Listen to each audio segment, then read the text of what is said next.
स्व मयि बुद्धि निवेशय निवशिष्यसि मय्येव अत ऊर्ध्वन्न संशयः अत ऊर्ध्वन्न संशयः।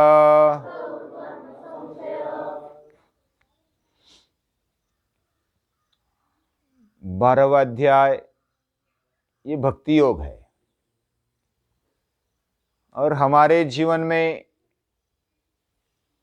बिना कर्म किए चलेगा नहीं। गीता ने पहले से ही बता दिया। नहीं कश्चित क्षणमपि जातु तिष्ठत्य कर्म कृत। एक क्षण भी बिना कर्म किए हमें छुटकारा नहीं है, क्योंकि जीवन मिला है। ये मृत्यु लोक में हम आए हैं, कर्मभूमि है, ये कुरुक्षेत्र है। कर्म किए बिना छुटकारा नहीं है, लेकिन कर्म कौन सा करना यह हमारे हाथ में, यह स्वतंत्रता है हमें। तो स्वतंत्रता होने के साथ साथ अगर हम योग्य कर्म करते, बुद्धि का उपयोग करते हुए कर्म करते हैं, तो हमारा कर्म बेहतर होता है। हम कर्म कौन सा करते, इसके बजाय कौन से हेतु से करते हैं, यह महत्वपूर्ण है। क्या हेतु है हमारे मन में, क्या उद्दिष्ट है हमारे अंतःकरण में, यह महत्वपूर्ण बात है। कोई भी कर्म करते हैं, बस ऐसा ही मन में आया, लहर आई और कर लिया, और लहर गई, कर्म छोड़ दिया। ऐसा कर्म करने वाले का जीवन ऊर्ध्व गति को नहीं जाता है। कोई भी कर्म के पीछे मोटिव क्या है, वो हेतु क्या है, यह महत्वपूर्ण है। कर्म कौन सा है, हम मारते हैं या तो प्यार करते हैं, ये बाहर से तो दिखेगा, लेकिन अंतःकरण में कौन सा हेतु है, वह महत्वपूर्ण बात है। और ये हेतु कौन तय करेगा, हमें ही करना है। हमारे जीवन में हेतु तय करने के लिए क्या हेतु रखना चाहिए कर्म के पीछे? हेतु तय करने के लिए हमारा स्वस्थ होना जरूरी है। हम शांत और स्वस्थ होते हैं तो हम अच्छा निर्णय ले पाते हैं, योग्य निर्णय, योग्य कर्म कर पाते हैं। यानी योग्य हेतु रख करके हमारा कर्म होता है, कार्य होता है। Actions done with bad motives are bad, actions done with good motives are good. हम कौन से कर्म करेंगे? जैसा अर्जुन ने लोगों को मारा, हजारों लाखों लोगों को मार दिया, फिर भी वो भक्ति किया उसने। और मंदिर में जाकर के घंटों पूजा करने के बावजूद भी अगर हेतु अलग है, हेतु दुष्ट है, तो वह कर्म भी गलत कर्म हो सकता है। इतनी स्पष्टता से गीता कहती है। और हेतु हमारे मन के ऊपर होता है। मन और बुद्धि का कितना तालमेल है। बुद्धि योग्य है, शुद्ध है, और शुद्ध बुद्धि के साथ उसका मन पर कंट्रोल है, और मन का इंद्रियों पर कंट्रोल है। अगर यह श्रृंखला बराबर बनी हुई है तो हमारा कर्म अच्छा ही होगा। कर्म का हेतु महत्वपूर्ण है, उससे हमारी उन्नति होती है। और इसलिए मन को अगर सही हेतु देना है, सही उद्दिष्ट देना है, सही दृष्टि देनी है, तो मन बुद्धि का अभ्यास होना चाहिए। और यह अभ्यास चित्त एकाग्रता का अभ्यास है। और यही इधर भगवान कहना चाहते, मय्येव मन आधत्स्व मयि बुद्धि निवेशय। बुद्धि का प्रवेश करा दो मुझ में और मन को रख दे मेरे पास। मूर्ति पूजा ये इसके लिए की जाती है। चित्त एकाग्रता का अभ्यास मन के द्वारा होता है और मन के अभ्यास के लिए मूर्ति पूजा की आवश्यकता है। इसलिए पूजनीय दादाजी कहते हैं मूर्ति पूजा इज ए परफेक्ट साइंस। ये पूर्ण शास्त्र है और पूर्ण शास्त्र ये दुनिया में ले जाने की आवश्यकता है।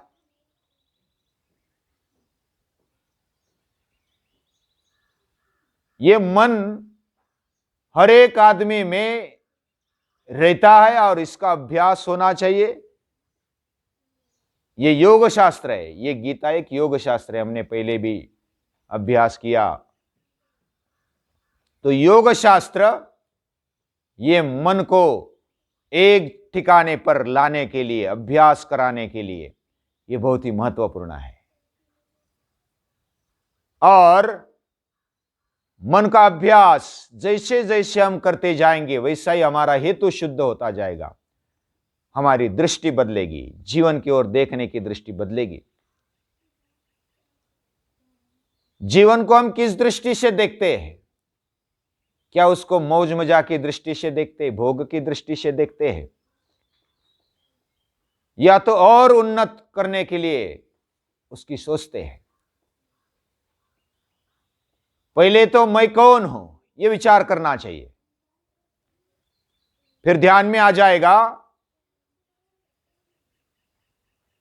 कि मैं मनुष्य हूं। पहली बात तो यह ध्यान में आएगी, मैं मनुष्य हूं और मनुष्य प्राणी हूं। प्राणी हूं लेकिन मनुष्य, और मनुष्य बुद्धिमान है। Man is a rational animal, और रैशनल यानी बुद्धिमान, विचार करता है वो। समझो मैं बोलता हूं, आप विचार करते हैं आराध्य। मैं बोलता हूं, आप विचार करते हैं कि अन्ना क्या बोल रहे हैं। तो ये विचार करना ये मनुष्य का लक्षण है।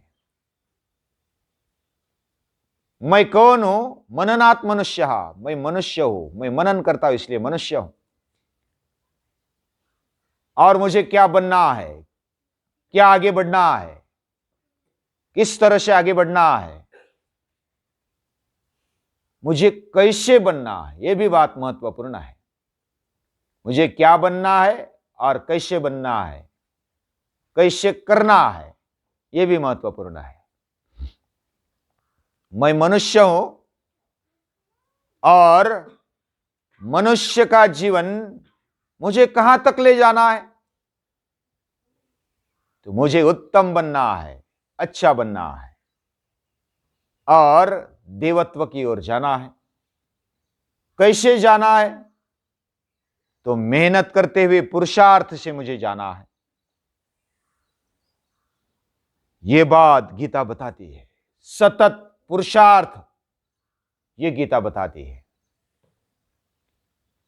जब तक सतत पुरुषार्थ नहीं होता है, और पुरुषार्थ करते करते जैसे भक्ति, या तो मन की एकाग्रता की जाए, तो मन की एकाग्रता के लिए कोई आलंबन चाहिए, यानी कि कोई आधार चाहिए।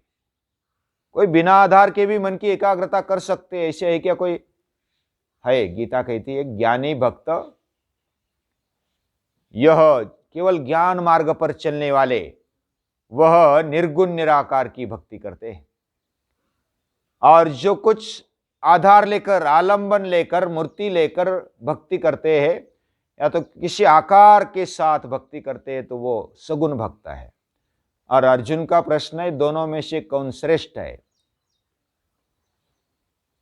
एक उदाहरण दिया जाता है।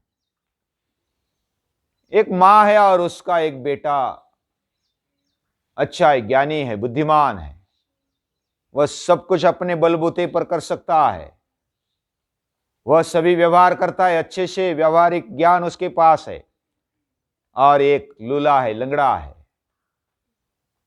या तो कुछ व्याधि है, दोनों उसके पुत्र है। तो उसके पुत्र दोनों पर वो, किसी ने पूछा कि कितना प्यार करती है तू, किसको ज्यादा श्रेष्ठ मानती है? तो ये प्रश्न अगर मां को पूछा जाए, यह बुद्धिमान मनुष्य, बुद्धिमान लड़का, वो सब कुछ कर सकता है अपने बलबूते पर, और जो लूला है या तो गूंगा है, वह ज्यादा अपने व्यवहार कर नहीं पाता। तो उसको पूछा जाए कि कौन सा तुझे श्रेष्ठ लगता है, तो वो उसके उत्तर में गड़बड़ हो जाएगी कि क्या क्या बोलूं मैं। वो दोनों प्रिय है मुझे। फिर भी अगर किसी ने कहा कि तुझे एक को ही रखना है, एक को छोड़ देना है, तो वो लूले को पकड़ेगी और बोलेगी कि ये मेरे पास रखो, क्योंकि उसका प्यार है। एक अपने अपने दम पर कर्म करता है, ज्ञानपूर्वक कर्म करता है, और एक कहने पर कर्म करता है। ऐसा दोनों में फर्क है। एक सगुण भक्त, वह जैसा बताया जाता है वैसा कर्म करता है, और दूसरा अपने अपने बुद्धि से, ज्ञान से वह कर्म करते रहता है। तो इस प्रकार दोनों में ये निर्गुण भक्त है जो ज्ञानपूर्वक अपने कर्म करता है, और जो भगवान को आलंबन लेकर, भगवान का आधार लेकर जो अपना जीवन व्यवहार करता है, वह सगुण भक्त है। ये दोनों में फर्क है। वैसा अगर बारीकी से देखा जाए तो दोनों में फर्क नहीं है, क्योंकि भगवान का आलंबन लेना मतलब परावलंबन, और ये पर कोई ऐसा दूसरा नहीं है। ये पर हमारे श्रेष्ठ है, वो हमारे अंदर रहता है, और हमारे अंदर रहते हुए वह जो प्रेरणा देता है वह श्रेष्ठ प्रेरणा है। अगर इस प्रकार से देखेंगे तो परावलंबी होने के बावजूद भी उसमें जो सगुण भक्ति में और निर्गुण भक्ति में कोई अंतर नहीं दिखाई देता, दोनों श्रेष्ठ है। फिर भी जो ज्ञानी है उसको अपने बलबूते पर चलना है। शुरुआत में उसको स्वातंत्र्य होने के बावजूद भी वह अगर गलती करेगा तो उसको क्षमा नहीं है। अगर सगुण भक्ति वाला गलती करेगा तो वो उसको संभालता है भगवान। जैसे जो बंदर होता है, बंदरी, वो क्या करती है मालूम है? बंदर देखा है ना? बंदर का बेटा, बच्चा, वो उसको लटकाती है इधर पेट में, उसको बोलती है कि पकड़ो इधर। वो पकड़ता है और वो जिधर भी चाहे उधर कूद लगाती है। अगर बंदर पकड़ना उसने छोड़ दिया तो वो गिर सकता है। अगर गिरेगा, कोई बंदरी का बेटा अगर गिरेगा तो उसको थप्पड़ लगाती है, उसको क्षमा नहीं। लेकिन बिल्ली देखिए ना, बिल्ली बच्चे को अगर इधर उधर ले जाना है बचपन में तो कैसे ले जाती है? उसको मुख में पकड़ती है, उसको दांत भी नहीं लगते, मुख में पकड़ती है और इधर उधर ले जाती है। अगर गिर गया तो वो किसको दोष देती है? वो अपने आप को दोष देती है कि मैं नहीं छोड़ा इसको। इतना फर्क है सगुण भक्ति और निर्गुण भक्ति में। निर्गुण भक्ति बंदरी वाला उदाहरण, यानी खुद भक्तों ने पकड़ना है भगवान को, और इधर भगवान ने भक्तों को पकड़ रखा है। यह ऐसी बात है। यानी इसलिए हमारे लेवल पर हमारा मन हम दुर्बल मानते हैं या तो कमजोर मानते हैं, उसमें कमियां है, तो उसको भगवान के अंदर डाल दो। ये मूर्ति पूजा बड़ा विषय है, और उसको जितना भी लंबा किया जाए, पूजनी दादाजी की मूर्ति पूजा पुस्तक पढ़ना चाहिए, और उसमें हर एक ने कम से कम 2 मिनट 5 मिनट, और उसको बढ़ाते बढ़ाते आधा घंटा तक चित्त एकाग्रता का अभ्यास होना चाहिए। और ये चित्त एकाग्रता, concentration of mind should be done by everyone. हर एक ने, हर मनुष्य ने इसको करना चाहिए, क्योंकि मन ही मनुष्य के मुक्ति और बंध का कारण है। और दुनिया में जो प्रॉब्लम्स है वो ये है, हेतु कौन देख सकता है? पूरे दुनिया में जो समस्याएं है वो मन के हेतु के ऊपर है। बड़े बड़े युद्ध होते, झगड़े होते, वह क्यों होते हैं? संकुचित मन के कारण होते हैं, या तो नासमझी से लिए हुए निर्णय के कारण, या तो अपसमझ के कारण ये बड़े बड़े युद्ध होते हैं और झगड़े होते हैं। अलग अलग समस्याएं आ जाती है, मन कंट्रोल में नहीं, मन वश में नहीं है, तो प्रॉब्लम्स आ जाते हैं। ये सभी प्रॉब्लम्स का उगम इधर है। तो इसलिए मूर्ति पूजा इज ए परफेक्ट साइंस, ऐसे पूजनीय दादाजी कहते हैं, और वो सही है।